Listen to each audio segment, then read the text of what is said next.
అందరికీ నమస్కారం. నా పేరు రమ. మిస్ మ్యాచ్ 29వ భాగం. రచయిత గీతాంజలి గారు. మొత్తం ప్యాకింగ్ అయ్యాక వాటిని కారులో పడేసి ఆంటీకి చెప్పేసి స్టార్ట్ అయిపోయాం. ఎంజాయ్ యువర్ లైఫ్ శ్రీ అని నా నుదుటిన ముద్దు పెట్టుకొని చెప్పారు ఆంటీ. చిన్నగా నవ్వి I will miss you aunty అన్నాను. బావ కార్ స్టార్ట్ చేశాక తన చేతిని నా చేతుల్లోకి తీసుకుంటూ అడిగాను, హ్యాపీయా బావా అని. నీకు ప్రామిస్ చేసినట్టే ఎంటెక్ కంప్లీట్ చేసేశాను. ఇప్పటికైనా నీతో ఉండే ఛాన్స్ ఇస్తావా అని నా చేతుల నుండి తన చేతులు విడిపించుకొని గేర్ మీద వేశాడు బావా. నాకు ఆన్సర్ కావాలి బావా. I think I am answerable. స్థిరంగా అడిగాను. Yes you are answerable Ammu. దేనికో నేను నీ క్లియర్గా చూపిస్తాను. స్పీడ్ పెంచేస్తూ చెప్పాడు బావా. అర్థం కాలేదు నాకు. ఏమంటున్నావు బావా అన్నాను. ఆల్మోస్ట్ 15 గంటల సుదీర్ఘ ప్రయాణం తర్వాత ఇంటి ముందర కారు ఆపాడు బావా. ఎప్పుడు నేను రావడం కోసం ఎగ్జైటింగ్గా వెయిట్ చేసే అత్త నాకు కనిపించలేదు. నాతో అత్త కాల్ మాట్లాడి వారం రోజులు దాటింది. నిజానికి అత్తే కాదు, అమ్మ, అక్కి అందరూ. కానీ నేను ఈ ప్రాజెక్ట్ హడావిడిలో ఉండి సరిగ్గా పట్టించుకోలేదు. కానీ ఇప్పుడు మాత్రం ఎందుకో అదంతా లింక్డ్ లాగా చాలా సస్పీషియస్గా అనిపిస్తోంది. లగేజ్ వర్కర్స్ తీస్తూ ఉంటే నా కూతుర్ని భుజాన వేసుకొని లోపలికి వెళ్ళాడు బావా. అత్త, లోపలికి వెళ్ళడమే మీ అన్ని సమస్యలకు పరిష్కారం చెప్పబడును. శ్రీ వారాహిమాత జ్యోతిష్యాలయం పూజారి గారు ఫోన్ ద్వారా జ్యోతిష్యం చెబుతున్నారు. భార్యాభర్తల సమస్యలు, ప్రేమ సమస్యలు, నమ్మిన వారు దూరం కావడం, అనుకున్న పనులు కాకపోవడం, డబ్బు సమస్యలు, వ్యాపారంలో నష్టం రావడం, ఆరోగ్య సమస్యలు, కుటుంబ సమస్యలు, ఇంకా ఎటువంటి సమస్యలు ఉన్నా, ప్రేమ సమస్యలు, భార్యాభర్తల సమస్యలకు ప్రత్యేకమైన పూజలు చేస్తున్నారు. దూరంలో ఉన్నవారికి ఫోన్ ద్వారా జ్యోతిష్యం చెబుతున్నారు. WhatsApp number 6300676472. పిలిచేశాను. అసలు ఇంట్లో ఎవరి జాడా కూడా తెలియడం లేదు. బావ వెనకే గదిలోకి వెళ్ళగానే బెడ్ మీద సోయ లేకుండా పడుకొని ఉంది అక్కి. నాకేం అర్థం కాలేదు. గబగబా దాని దగ్గరికి పరిగెత్తి దాని చెంప తడుముతూ పిలిచాను. అక్కి కాళ్ళ దగ్గర పడుకున్న అత్త లేచి నా చుట్టూ చెయ్యేసి ఇప్పుడైనా రావడం అని అడిగింది. కళ్ళు తుడుచుకుంటూ ఏమైంది అత్త? అక్కికి ఏమైంది? భయం నా కళ్ళలో. ఏం చెప్పలేదా వాడు? నీరసంగా నవ్వింది. ఏం చెప్తాడత్త? ఏమైంది అసలు? కంగారుగా అడిగాను. యాక్సిడెంట్ అయింది, ఒక కాలు ప్యారలైజ్ అయ్యింది అంది అత్త. అదేంటి? మొన్న ఒక్క వారం కిందనే నాకు ఫోన్ చేసింది కదా. విజయ్ వాళ్ళ పేరెంట్స్ ఒప్పుకున్నారు, మీతో మాట్లాడతాను అంది. అంతలోనే ఏంటిదంతా? మోకాల మీద కూర్చొని ఏడుస్తూ అడిగాను. ఏడిస్తే వెనక్కి వస్తుందా? వస్తే చెప్పు, నీకన్నా ఎక్కువ ఏడుస్తాను. ఇంకేం లేదు, మన డెస్టినీ యాక్సెప్ట్ చేయాలి అంతే అంది అత్త. ఆ మాటల్లో న్యూనత, తన మనసులో శూన్యభావం అంచనా వేయగలను నేనే కాదు.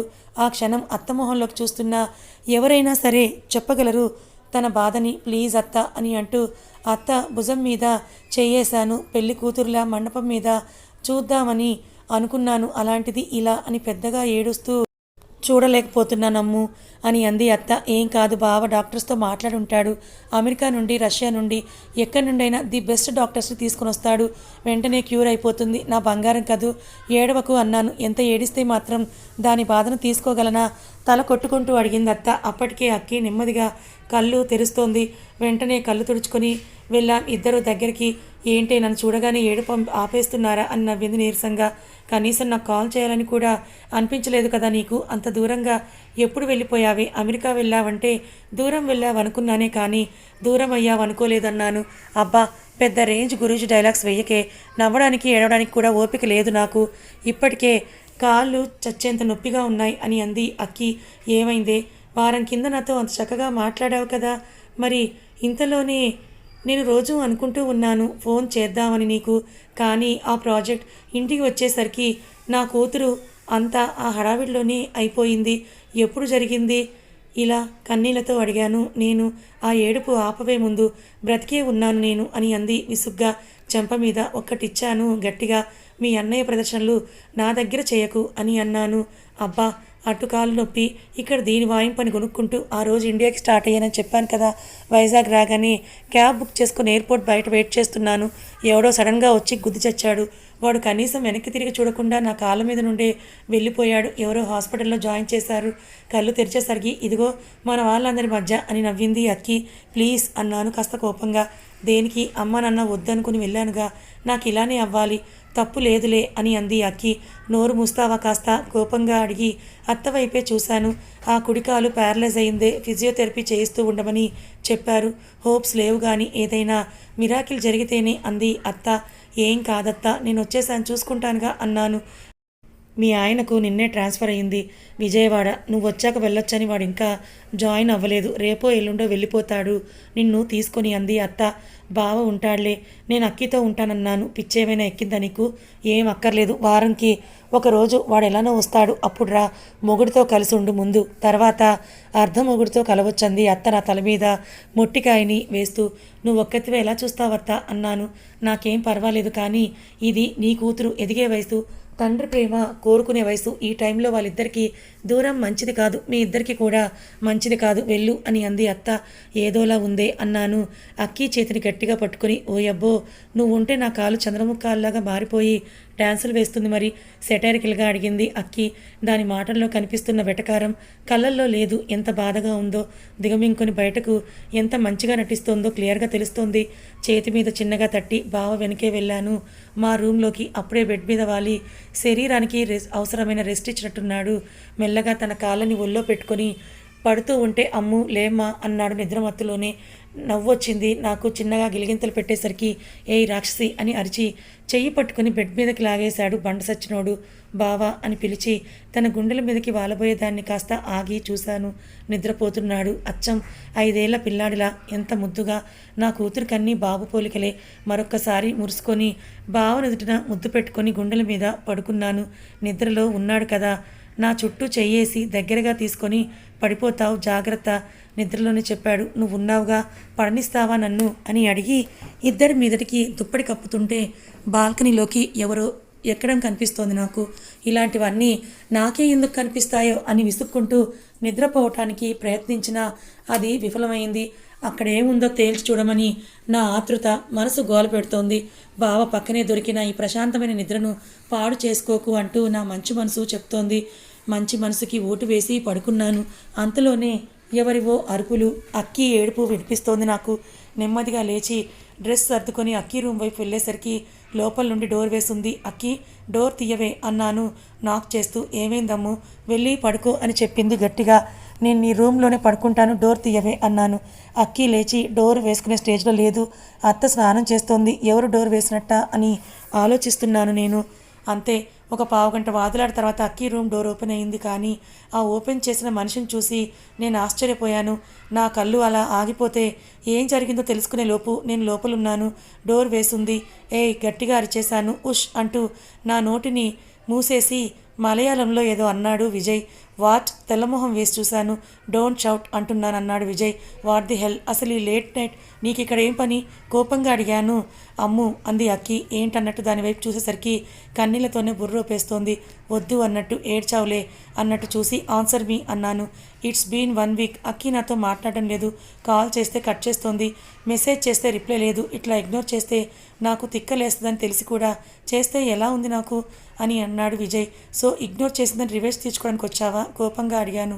Are you mad? విసుగ్గా చూశాడు. మరేంటి, అసలు తనకి యాక్సిడెంట్ జరిగిందనే విషయం నాకు తెలియాల్సిన అవసరం లేదా? పిచ్చోడ్నా నేనేమైనా? అరే, ఈ పిల్ల ఫోన్ ఎత్తదు, ఏం జరిగిందో అర్థం కాదు. ఈ ఆలోచనలో ఏడుస్తుంటే తెలిసింది యాక్సిడెంట్ అయ్యిందని. అందుకే వెంటనే వచ్చాను అన్నాడు Vijay. I am handicapped Vijay and things will not work anymore. అప్పుడు ఉన్నంత అందంగా ఇప్పుడు ఏం ఉండవు. నువ్వు నా మీద విసుక్కొని చిరాకుపడి మనిద్దరి మధ్య అంత అందమైన ఒక రిలేషన్కి ఒక వరస్ట్ ఎండ్ ఇవ్వాలని నేను అనుకోవడం లేదు. వేరొకరి సపోర్ట్ లేకుండా నేను అట్లీస్ట్ నించోలేను. అలాంటిది నాతో లైఫ్ అంటే ఎంత వరస్ట్గా ఉంటుందో నువ్వు కనీసం ఇమాజిన్ కూడా చెయ్యలేవు. ప్లీజ్ లీవ్ మీ విజయ్ అంది కన్నీళ్లతో. సీరియస్లీ బేబీ, నువ్వు దానికోసమే ఇంత వరీ అవుతున్నావా? Do all of that even matter to me? నువ్వు నా కళ్ళకి కనిపిస్తే చాలు, నాకు నీ హార్ట్ బీట్ వినిపిస్తే అది వింటూ గడిపేస్తా నా లైఫ్ అంతా.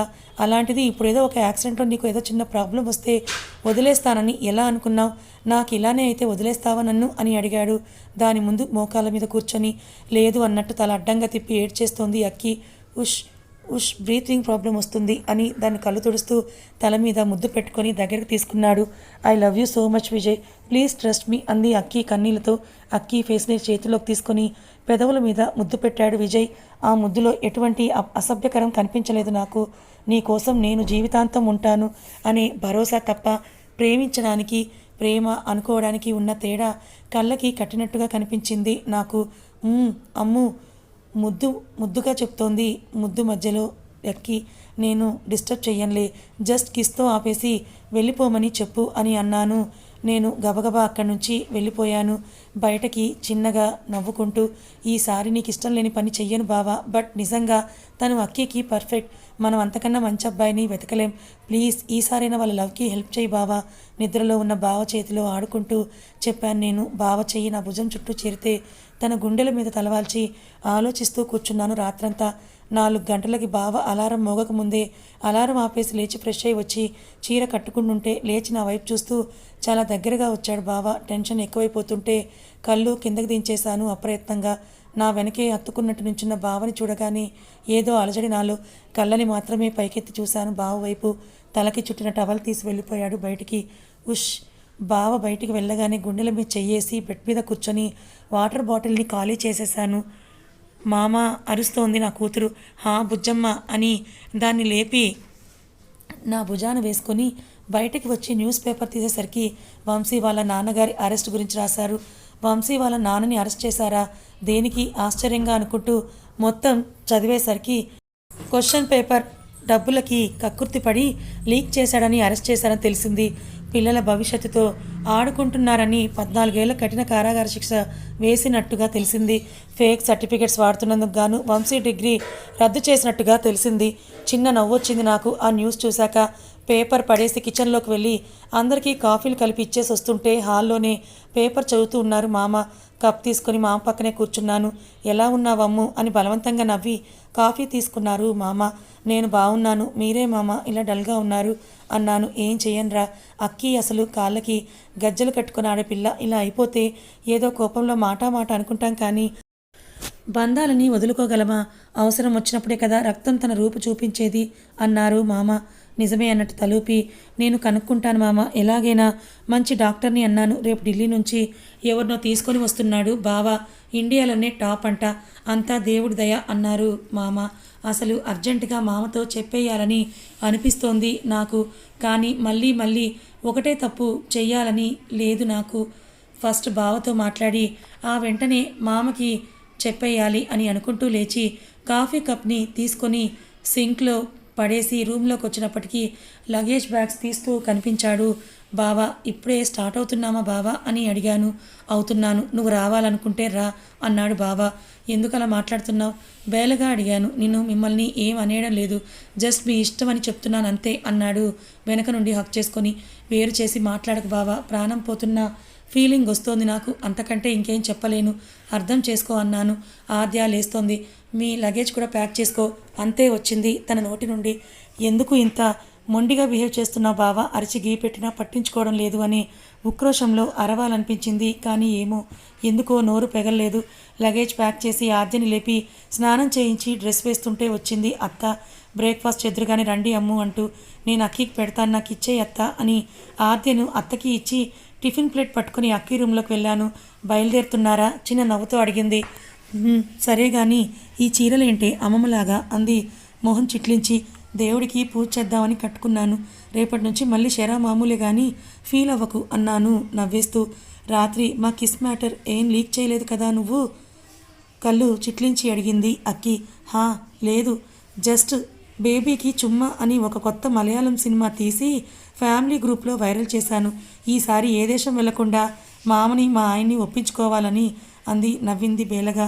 నాకు నిజంగా అర్థం కాలేదా నవ్వు ఎందుకో? నిజానికి కాస్త భయం వేసింది. ఏంటే ఆ నవ్వు అన్నాను కంగారుగా. నాకు నిజంగా నమ్మకం లేదు ఇప్పటికి కూడా నాన్న వాళ్ళు ఒప్పుకుంటారని. అందుకే. ఎందుకు ఒప్పుకోరు? ఆ అబ్బాయి నిన్ను ప్రాణంగా చూసుకుంటాడని అంటే వాళ్ళైనా అంతకంటే ఇంకేం ఎక్స్పెక్ట్ చేస్తారు ఒక అబ్బాయి దగ్గర నుంచి? ఈసారి మాత్రం చావుని అంత దగ్గర నుంచి చూశాక నాకు దేని మీద ఆశ లేదమ్ము వైరాగ్యంలో చెప్పింది. పిచ్చి పిచ్చి మాటలు మాట్లాడితే పళ్ళు రాలిపోతాయని కోపంగా చెప్పి సరే జాగ్రత్త అని టిఫిన్ తినిపించేసి విజయవాడ బయలుదేరిపోయాను బావతో. లగేజ్ చదువుతుంటే డ్రైవర్ వచ్చాడు. డ్రైవర్ లగేజ్ పెట్టేశాక బావ నేను బ్యాక్ సీట్లో కూర్చున్నాను. నా ఒళ్ళో పడుకుంది ఆద్య.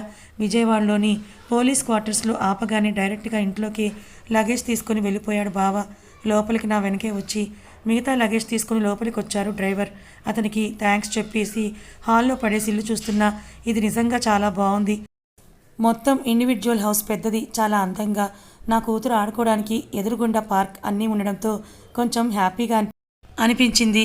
అవన్నీ చూస్తూ ఉంటే బావ కిచెన్లోకి వెళ్ళి కాఫీ పెట్టుకుంటున్నాడు. కథ ఇంకా ఉంది. పాపం అక్కి తన లైఫ్ ఇలా స్పాయిల్ అయిపోయింది యాక్సిడెంట్ అయ్యి. మరి విజయ్ అయినా సరే అక్కీనే పెళ్లి చేసుకుంటానంటున్నాడు.